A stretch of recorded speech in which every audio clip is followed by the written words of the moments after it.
Hey, and welcome to Marshie's Inspired Studio.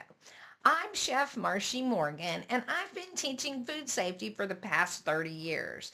And you will find a dedicated playlist on my channel about food safety. And right now, I am doing a series on food safety changes in the food code because Serve Safe, always food safe, and the National Registry of Food Safety Professionals is updating their materials reflecting these changes. So today, what we're talking about is the flow of food.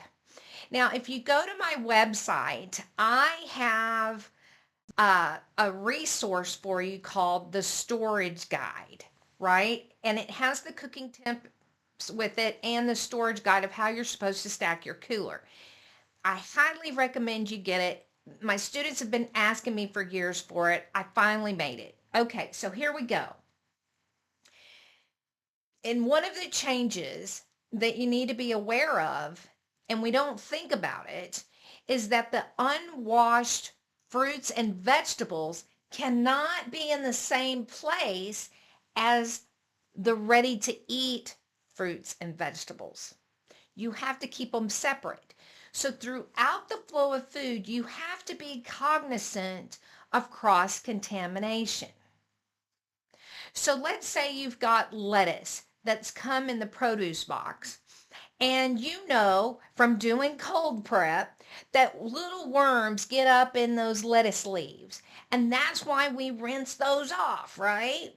Well, you can't be doing that, rinsing those off, cutting off the bottoms, getting rid of those worms, and then have other things next to it that could possibly create cross contamination because you don't want the worms, a physical contaminant, to get into the salad mix that you're making.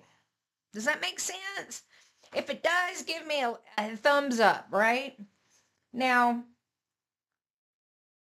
this is throughout the flow of food. So what do I mean? So let's say you have takeout, right?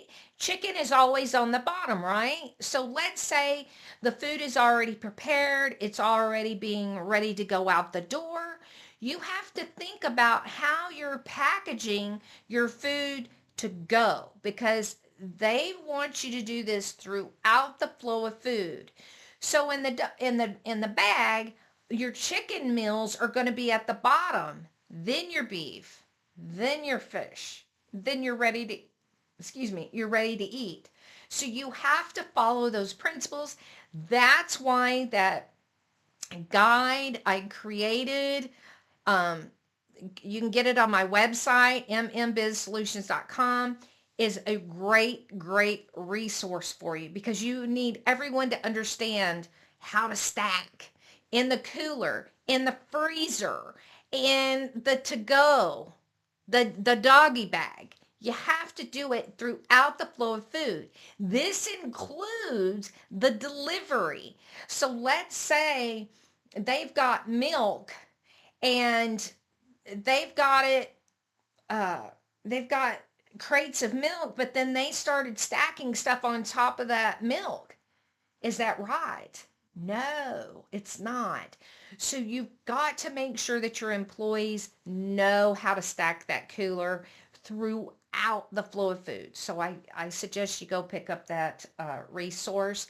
If I've helped you in any way, please like, share, and subscribe.